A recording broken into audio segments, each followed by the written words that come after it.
Сәлеметсіздер ме балаларым? Бүгін бізде ашық сабақ, сондықтан сіздерге сәттілік тілеймін. Сабақты бастамас бұрын психологиялық ахуал өткізейік. Так, мен қазір сіздерге сұрақ берем, сол сұраққа жауап бересіздер. Сіздер бүгін сабақта тапсырмаларды орындап, мақсатқа жетуге тырысасыздар ма?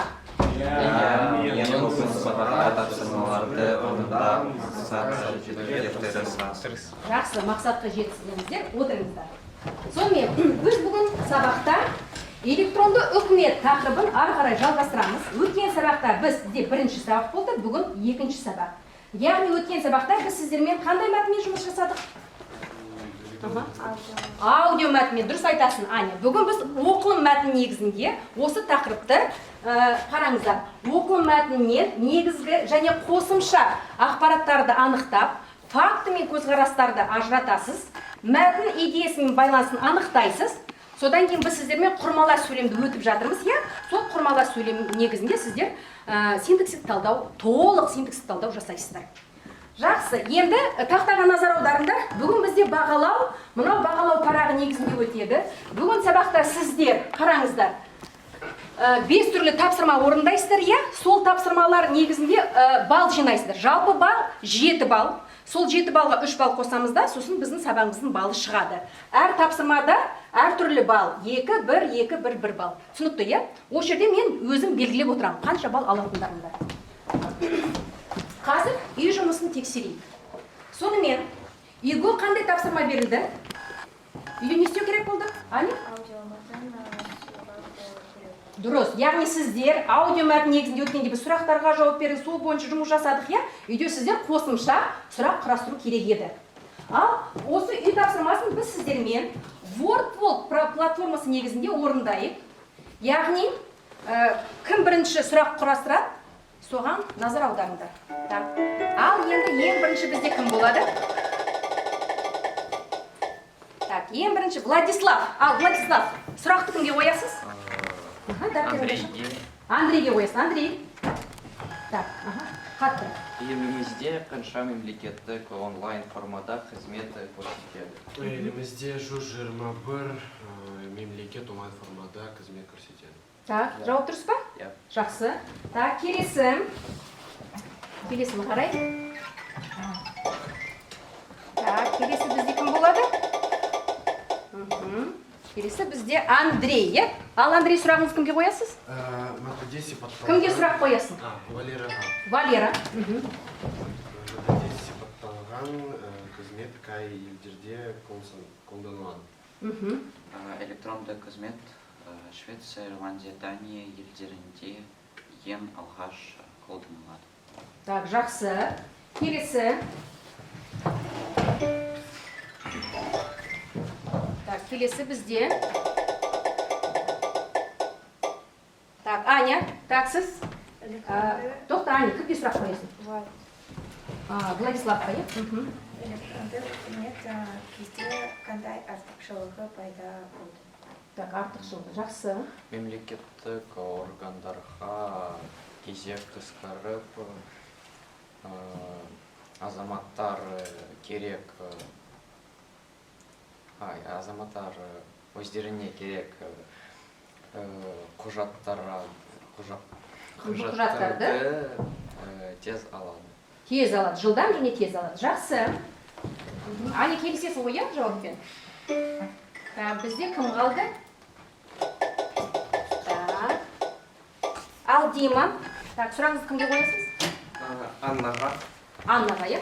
Жақсы. Европада қандай қызмет дамып келеді? Электронды үкімет Европада жақсы дамып. Жақсы дамып келеді. Келісесің бе? Так, жақсы. Бізде Валера қалды, иә? Валера, кімге сұрақ қоясыз? Кім бізде қалды? Дима. Дмитрийге қалды, иә? Электронды үкіметтік артықшылықтары қандай? Электронды Үкіметтің болады. Үкіметтің артықшылығы қызмет оңай және жылдам алынады. Сіз сұрағыңыз Аняның болды, иә? Жарайды, жақсы. Сонымен, қараңыздар, аудио мәтінді біз кеше талдап оқыдық, үйде сіздер тағы тыңдадыңдар. Енді қазір тақтаға назар аударыңдар. Сіздер осы электронды үкімет туралы видео қарайсыңдар. Мұқият тыңдаңыздар. Содан кейін осы аудио мәтін мен видео бірге алып пікір білдіресіңдер. Түсінікті ме? Сондықтан ойларыңды жинақтап отырыңдар. Жай отырмай. Так, жақсы. Қазір біздің әжелеріміз бен тіпті ата-аналарымыз білетін сөздерді еске түсірмейді. Әлеуметтік қамтамасыздандыру, ТТБ, паспорт үстемі, үй кітапшасы, ВТБ, естеріңізге келді ме? Ал дәл қазір терек тыныс алып, өткен уақыттың мұрасын мәңгілікке ұмытып қалдыңдар. Халықтың уақытын, күндерін, тіпті жылдарын босқа жойған бөлек тұрған кабинеттер мен кеңселер, осының барлығы енді сізді алаңдатпайтын болады. Қолайсыз қызметтердің орнына электрондық үкімет деп аталатын жаңа және әмбебап құбылыс келді. Біздің уақытымызды үнемдейтін және азаматтарға еліміздің өміріне қатысуын қамтамасыз ететін көптеген мемлекеттік қызметтермен жабдықталынған электрондық үкімет 10 жыл бұрын осындай жайт тіпті ойымызға да кірмеді. Бірақ жаңа мүмкіндіктер біртіндеп пайда бола бастады. Мысалы, айыппұлдарды ғаламтор арқылы өтеу, баланың тууын кезекте тұрмай тіркеу, бұл жайт өмірімізді айтарлықтай жеңілдетті. Дегенмен, еліміздің өміріне әр азаматтың қатысуын толық жарамды жасау үшін анықтамалар мен төлем ақылары жеткіліксіз болып табылғанын білдік. Алдымызда одан да биік мақсат тұрды. Бұл адамдарға мемлекеттік құрылымдармен өзара әрекеттесу үшін толық жарамды жағдайды туғызып, барлық бөлек тұрған қызметтерді бір әмбебап жүйеге айналдыру болды. Осы жүйенің негізі ЕГОВ порталы болып табылады. Бұл тіпті мектеп оқушыларына да белгілі болып табылатын танымал жасыл логотипі бар сайт.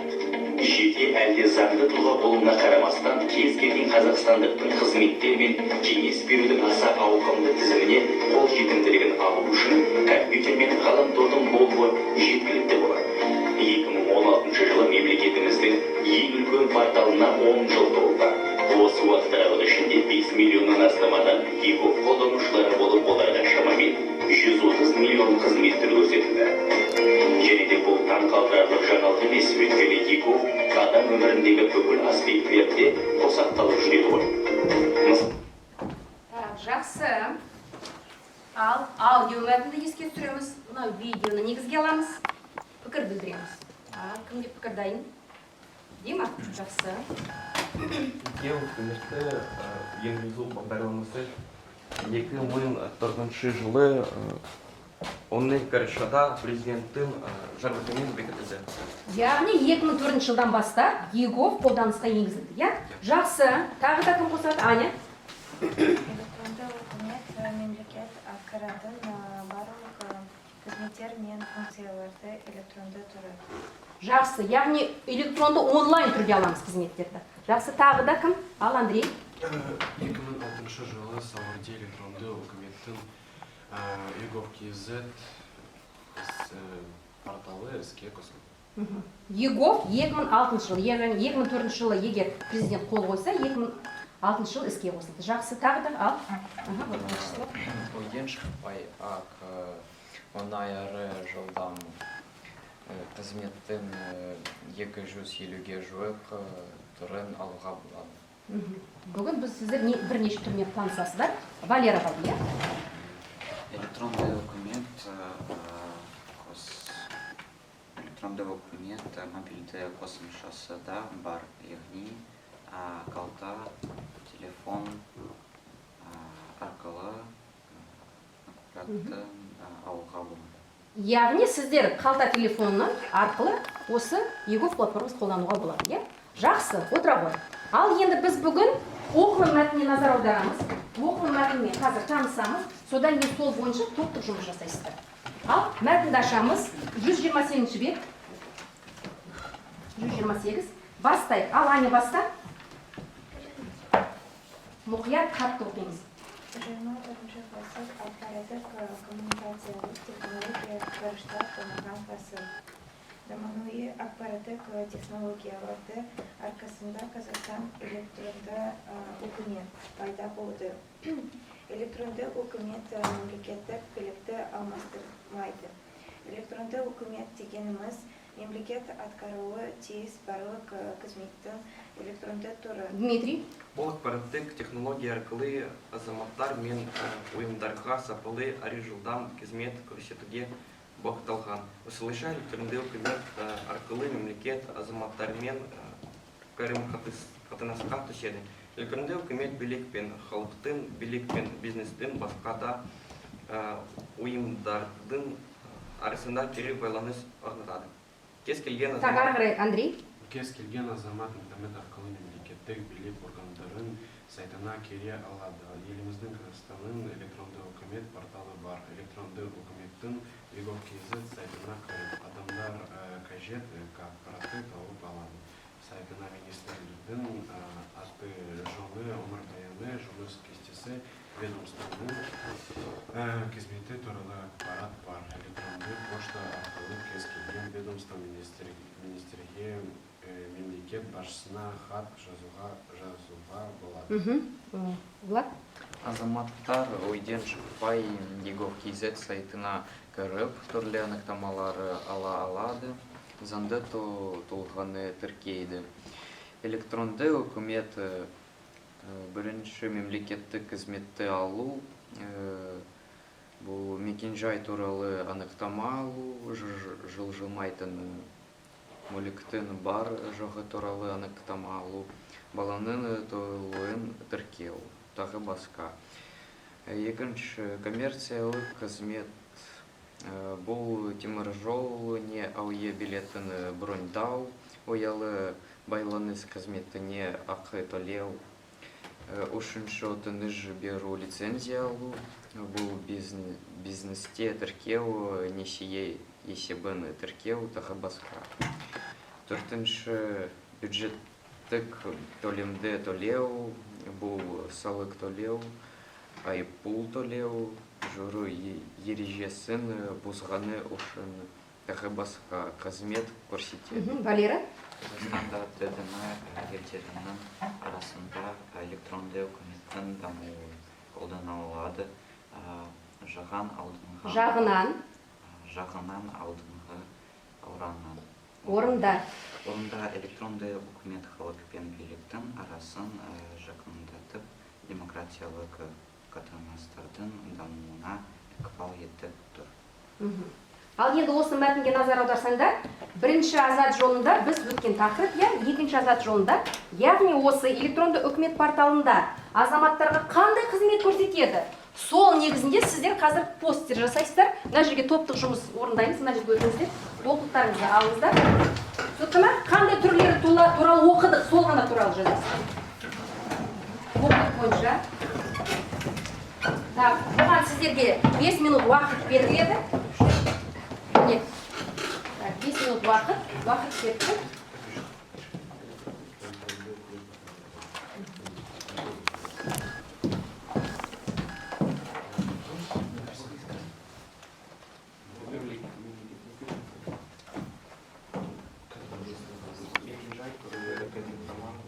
Саған да Дима мына жерге өтіп жазу керек. Жоқ, мына жерге.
Коммерциялық қызмет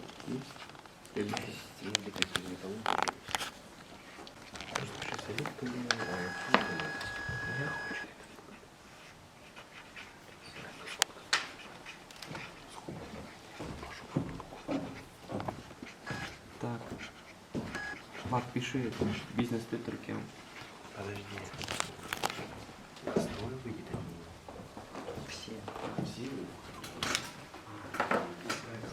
И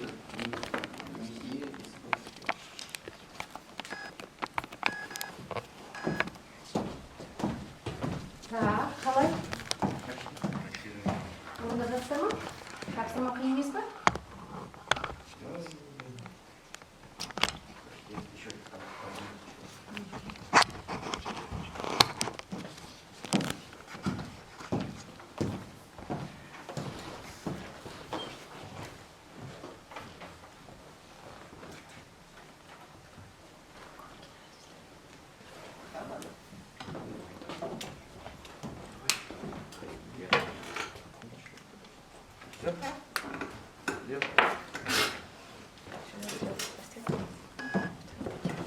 Аяқтандыңдар ма? Анда тақтаға шығып жауап береміз.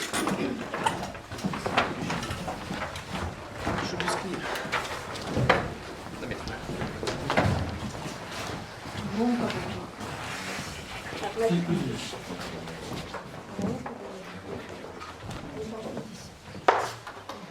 Так, так, кім бірінші? Кім бастайды? Мына жерге шығасың. Қаттырақ. Электрондық үкімет порталында азаматтарға мынадай қызмет көрсетіледі. Так, кім? Ага. Бірінші мемлекеттік қызмет, екінші Қаттырақ. Попробуй. коммерция қызмет, үшінші өтініш беру лицензия алу, төртінші бюджеттік төлемді төлеу. Так, жақсы. Ал бұған не кіреді, кім айтады? Кім бастайды? Валера? Мемлекеттік қызметке не кіреді? Бірінші. Бірінші. мемлекеттік қызмет. Жай туралы анықтамаға алу, баланың тууды тіркеу. Так, мекен-жай туралы анықтама және баланың туу туралы тіркеу. Жақсы. Так, кім? Андрей, екінші. Коммерция қызмет. Былай тұрыңдар, былай, не дейді, былай. Коммерция қызмет. Теміржол не АУЕ билетінің бөлдау, Ага. ИОЛ байланыс қызметіне ады төлеу. Ақы төлеу. Жақсы. Былай, былай, ашыңдар. Не видно. Үшінші Былай, былай. өтініш беру лицензия алу, бизнестің тіркеу, неше есебітін тіркеу. Несие. Несие, да? Есебін Несие. тіркеу. Жақсы. Және төртінші кім? Влад? Бюджеттік төлемді төлеу, салық төлеу және айыппұл төлеу. Так, түсінікті ма? Яғни сіздер бүгін тек қана 4 қызметін өттіңдер. Яғни бірінші мемлекеттік қызмет, екінші коммерция қызметі, үшінші өтініш беру, төртінші бюджеттік төлемді төлеу. Бірақ мұнда біз бағана видеода не естідік? Оның 125-130 түрі бар, иә? Так, жақсы, отырамыз. Ал енді тағы да осы оқылым мәтіні негізінде сіздер 8-ші тапсырманы орындайсыңдар. Яғни, мұнда 4 сөйлем берілген. Тағы да оқылым мәтінін еске түсіреміз. Сіздер келісемін, не келіспеймін деген пікір білдіресіңдер. Ал мұны жерге балдарыңызды қоямыз. Так, үй тапсырмасын барлықтарыңыз орындадыңыздар. 2 балдан иә? Бұны қойғым ұқтекмін ғой. Так, өткенді қайталауды 1 балдан. Так. Ал мәтінмен жұмыста неше бал қоясыздар өздеріңізге? Так, мұнда жалпы қараңыздар, 2 бал. Қалай жұмыс жасадыңдар? Барлықтарың жақсы жұмыс жасадыңдар ма? Барлықтарыңа қанша бал қоясыңдар? 2. 1 бал бар ма? Жоқ. Жоқ, бәріне 2 бал. Жарайды, 2 бал қойайын. Так. Енді қараңдар, 4 сөйлем берілген. Яғни осыған келісемін, не келіспеймін деген пікір білдіресіңдер. Қараңдар, келіспесеңдер өз ойларыңды айтасыңдар. Келіссеңдер мәтіннен мысал келтіруге болады. Түсінікті ма? Так, ал бірінші сөйлемді кім оқиды? Так, кім? Ал Аня баста. Қаттырақ. 21 ғасыр ақпараттық коммуникациялық технология кіріштап дамыған ғасыры. Аха, осы оймен?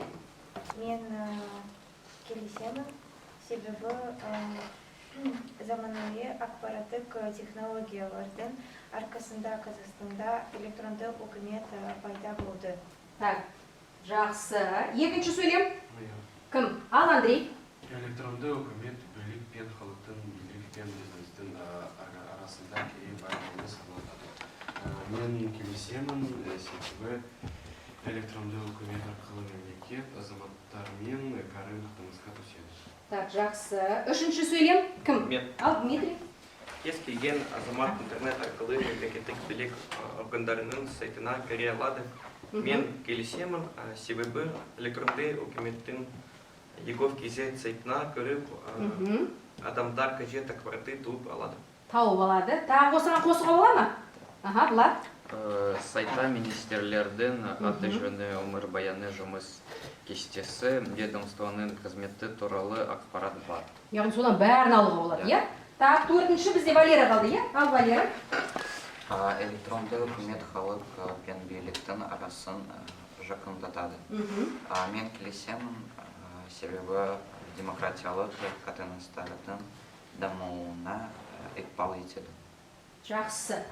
Так, жақсы. Яғни осы оқылым мәтіні негізінде сұрақтарыңыз бар ма? Бұл берілген мәліметтер барлығы не болады? Факт, не көзқарас болады? Бәрі факт болады, иә? Көзқарас емес. Яғни бұл публицистикалық стильге жататын фактілер. Жақсы. Енді қараңыздар, осы оқылым мәтіні негізінде тағы да біз сіздермен грамматикалық тапсырма орындаймыз. 10-шы тапсырманы ашамыз. Қараңыздар, мұнда сөйлемдер берілген, сөйлемдерді сіздер толықтырасыңдар, содан кейін екі сөйлемді біріктіріп, құрмалас сөйлем жасайсыздар. Өздеріңіз білесіздер, салалас сөйлем құрастырасыздар ма, сабақтас құрастырасыздар ма, сосын соның түрін белгілейсіздер. Толық синтаксистік талдау жасаймыз. Дәптерімізді ашамыз. Бүгін күнді жазып қоямыз. Бүгін біз нешесі? 30. Бүгін бізде сәуірдің 30-ы сынып жұмысы 10-шы тапсырма деп жазып қойылды.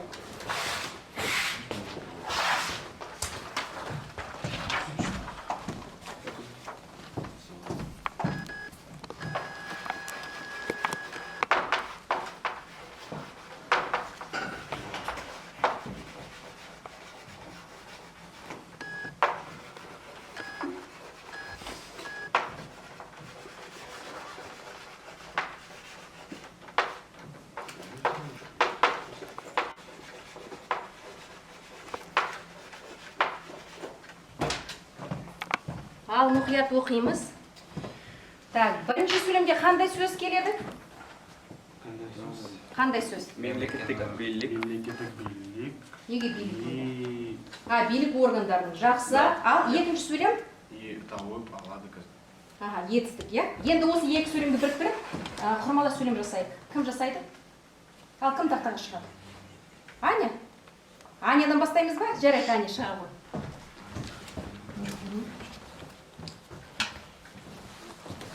Қандай сөйлем құрастырдың, оқыш? Азаматтар интернет арқылы мемлекеттік билік органдарының сайтына кіре алады да үкіметтің егов.kz сайтынан қажет ақпаратты тауып алады. Қалай біріктірдің, не арқылы? Да. Ол жалғау. Жақсы. Келісесіздер ма? Келісеміз, иә? Сөйлем дұрыс құрастыруға. Так, мен мына жерге қойайын.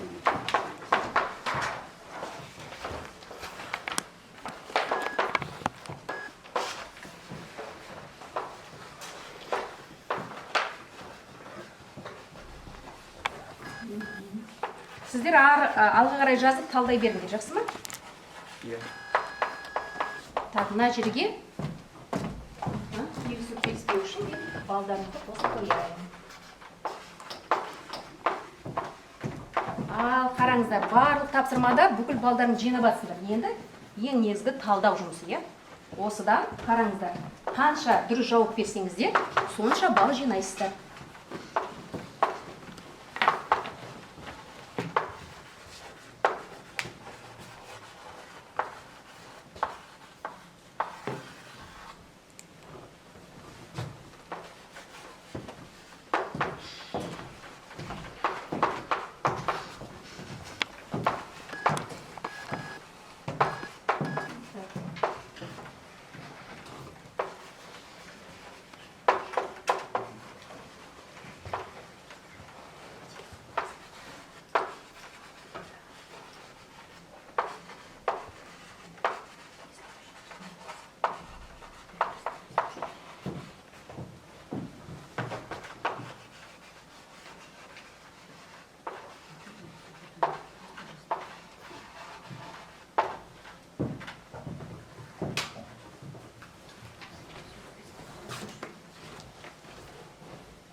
сөйлем жазбайсың ба? Бұл қандай сөйлем? ыңғайлас. Так, ыңғайлас, алас сөйлем неге? Иә, да деген жалғаулығы бар. Так, жақсы. Жақшаны үшін жазып қой.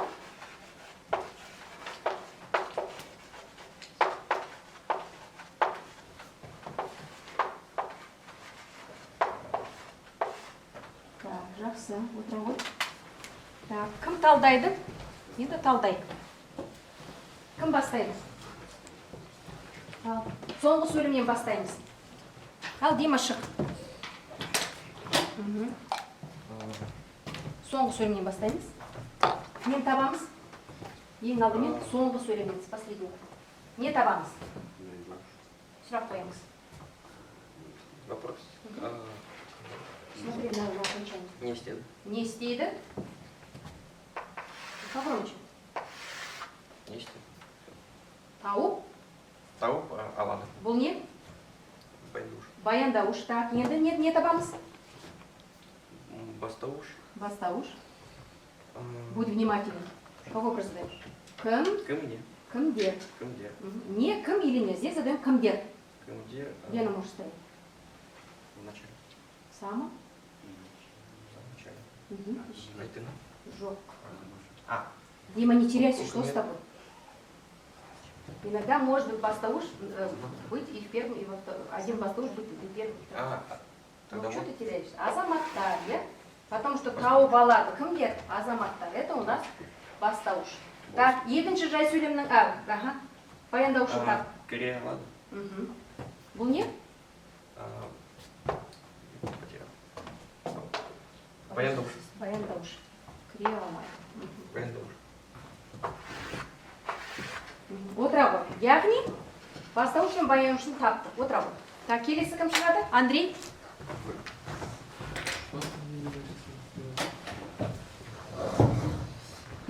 Ең соңынан бастаймыз, е? Тауып алады. Қандай сұрақ қоямыз? Тауып алады. Не проты. Нені? Ол не болады? Получается, Нет, нет.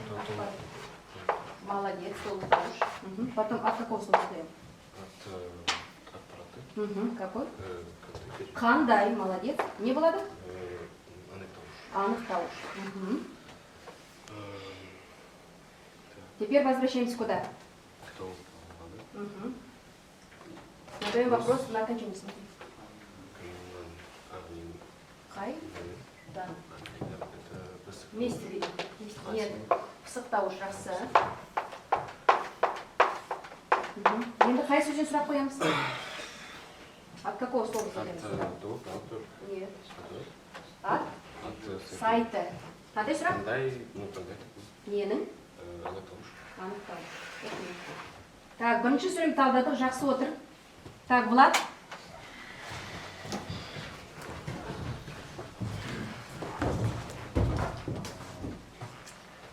Кіре алады. Қайда? Сайтынан. Пысықтауыш. Погромче, Влад. Қай сөзден сұрақ қоямыз енді? Кімдер. Дұрыс. Кімдердің. Органдарын. Бұл не болады? Не, кімдердің. Ілік септікті задал. Анықтауыш. Опять от какого слова задаем? Сайт. Вопрос? Мемлекеттік билік. Қандай? Органдардың сайты. Қандай? Органдар мемлекеттік билік. Келесі сұрақ? От какого слова? Сайт. Возвращаемся. Қайда? Кіре алады. Кіре алады. Сұрақ қоямыз. Это послелог. К этому кого образуешь? Не арқылы. Не арқылы. Не болады? Пысықтауыш.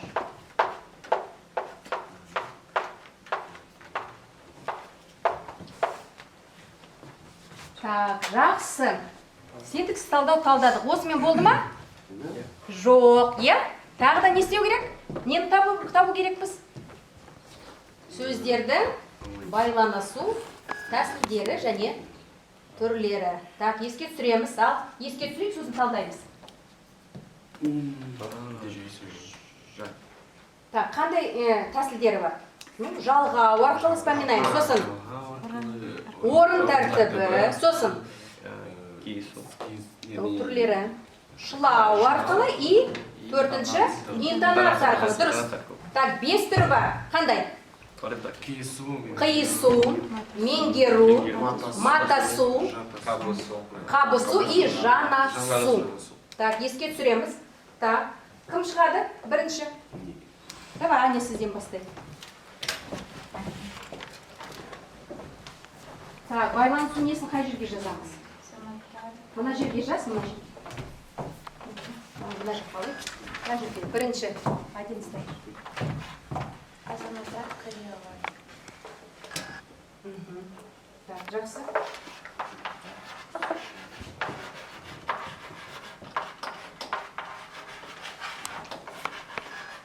Азаматтар кіре алады. И сразу можно что взять? Молодец. И өтір ғой, поставь запятую. И напиши тауып алады. Бірге ала салайық.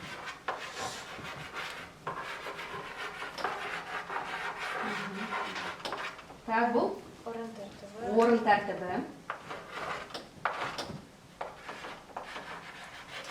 Так, біз бірақ сөйлемді үлгереміз. Орын тәртібі. Так, қай түрге жатады? Қиысу. Неге қиысу? Потому что бастауыш ба, молодец. Қиысуға жатады. Дұрыс айтасың. Так, жақсы. Екінші. Давай, Дима. Сайтына Корея алады. Так, сен қай жерден алдың? Сразу мына жерге. Давай отсюда начнем. Ақпаратты да тауып алады.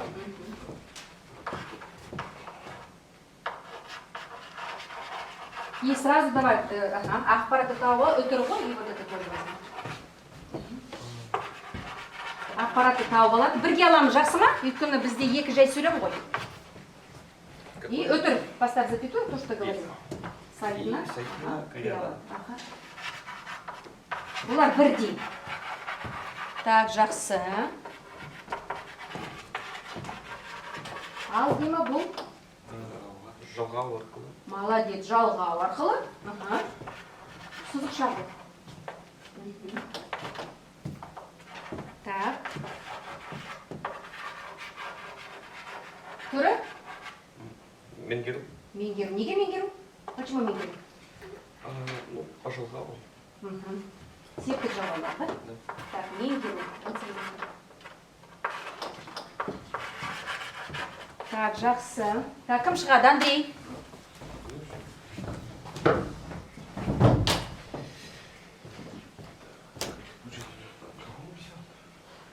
Ну, с конца идем. Вот смотри, тауып алады. Ақпаратты теперь ты возьмешь что? Қажет. Қажет ақпарат. И еще что можно взять? И можно взять Орган. Мемлекеттік билік орган, да? Давай.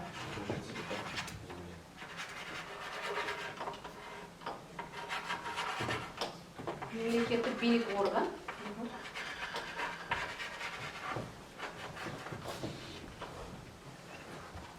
Билік орган. Өтір ғой.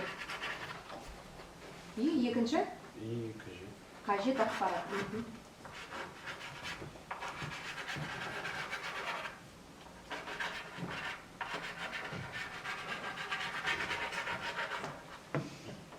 Аппарат просто без того. Ага. Так, ал? Так, это получается... Ну, смотри. Қажет ақпарат. Что-нибудь есть между ними? Или какой образ даешь? Қандай? Ну, правильно. Орын тәртібі дұрыс.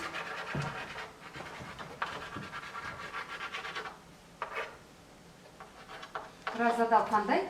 Вид? Кесу. Почему? Не, кабусу. Қабысу.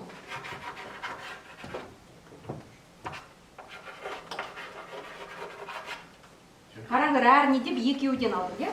Так, кім қалды? Влад.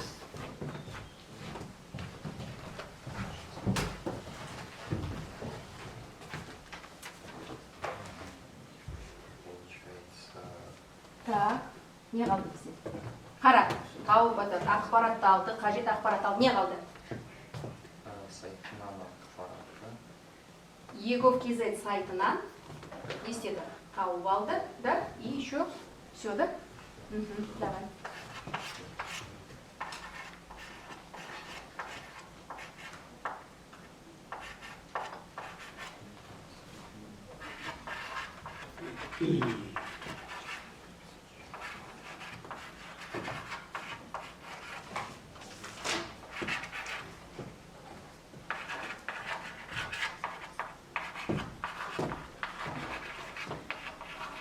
Подожди, сайтынан тауып алды, мы же не брали разве?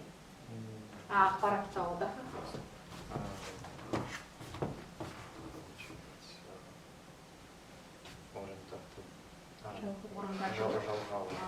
Жалғау арқылы.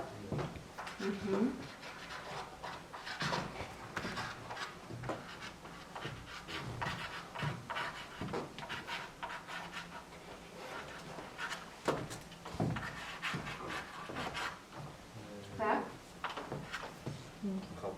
Меңгеру. Так, неге меңгеру? Нам. Вот, нам дұрыс.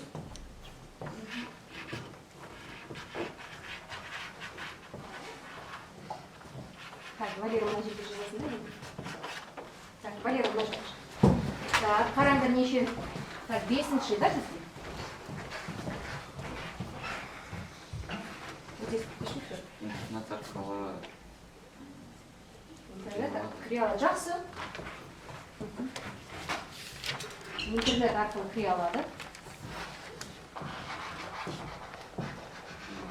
Так, және тағы бір несі қалды, да?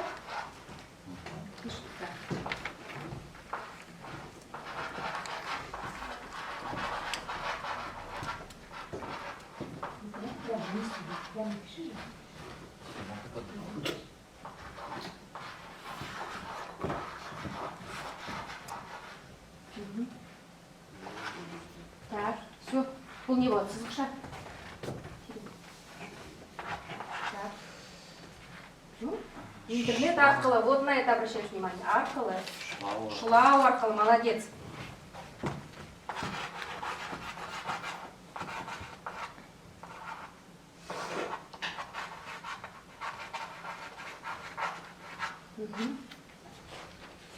Қабысу.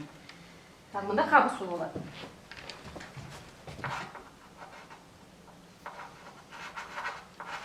Тағы соңғы байланыс тәсілі қалды. Кім біледі? Кім шығады? Отырау, жақсы.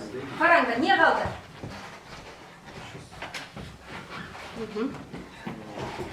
Ал қандай 6-шы несі қалды? Тәсілі байланыс. Қалай? Үкіметтің сайты, дұрыс. Сосын? И похожие. Бірінші сөйленген назар аударыңдар. Органдарының сайты. Жақсы, кім барады? Димас, Аня? Ну, давай, Аня.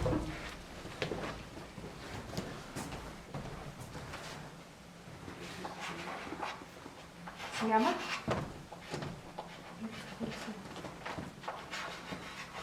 Аня, побыстрее.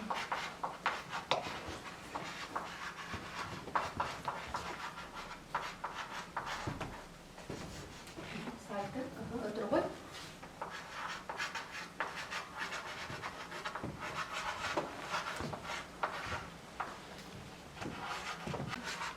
Так, бұл.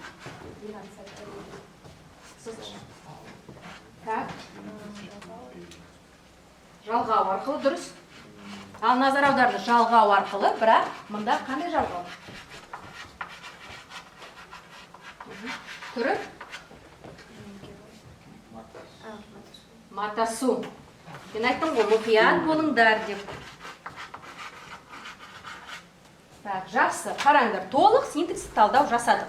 Енді назар аударыңдар. 3-ші, 4-ші, 5-ші сөйлемдер қалды. Бұны үйде өздерің 3-ші, 4-ші немесе 3-ші, 5-ші сөйлемдерді өздерің біріктіріп, осындай талдау жасап келесіңдер. Түсінікті ме? Так, жақсы. Қазір мен сіздерге WhatsApp группаға назар аударыңдар, ссылка жібердім. Сол ссылка негізінде сіздер кіріп рефлексия жасайсыздар. Кіреміз, қараңдар. Мында шығу парағы, яғни сабақты қорытындылаймыз. Бүгін біз не өттік сабақта? Қандай сұрақ бар? Менің сабақ туралы ойым. Яғни жалпы сабақ туралы қандай ойлар бар? Так, мында стикер таңдайсыздар, жақсы ма? Стикерді сосын осы неге қоясыздар. Аттарыңды жазыңдар, жақсы ма стикердің астына?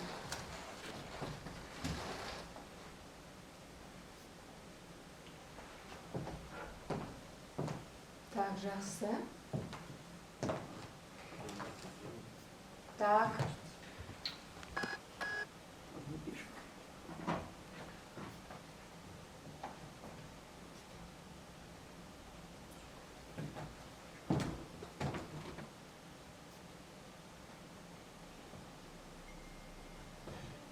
Не чихайте. Стрелку нажмите.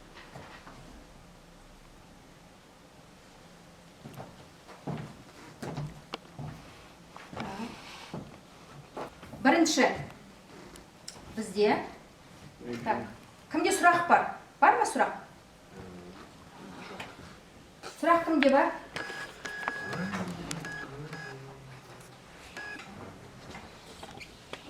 Так.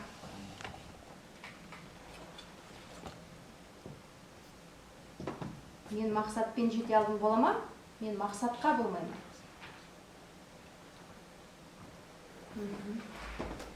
Так, сұрақтарың жоқ па? Бар ма? Бар. Қандай? Егов қалай тіркелуге болады? Қалай тіркелуге болады? Ертең 18 жасқа толасың да, содан кейін ЭЦП кілтін ашасың, сол кезде тіркелесің. Қазір жай ғана мағлұмат аласың. Жақсы ма? Бұны сіздер 11-ші сыныпта өтесіздер. Так. Басқа сұрақ жоқ, да? Так. Жақсы, содан кейін ашып, мен бұны оқып шығамын. Тақтаға назар аударамыз. Яғни 130-ші бетте 12-ші тапсырма бар. Сіздер енді осы ЕГОВ сайтына өздерің кіресіңдер, жақсы ма? Әке-шешелердің ЕГОВ несін қолдануға болады. Қосымша қандай қызмет түрлері бар, соны жазасыздар, сосын баяндап бересіз. Бүгін сіздер тек қана 4 түрмен танысыңдар, түсінікті ма? Тағы да оның бірнеше түрлері бар, соны жазып келесіңдер. Так, содан кейін талдау жұмыс. Үй тапсырмасы түсінікті ма? Бүгін сабақта сіздер барлықтарыңыз қараңыздар, 7 балдан жинадыңыздар. Мен осы 7 балға 3 бал қосамын. Қалыптастырушы бағалауға назар аударсаңыздар, барлықтарыңыз бүгін сабақта 10 бал жинадыңыздар. Жақсы, сабақ аяқталды.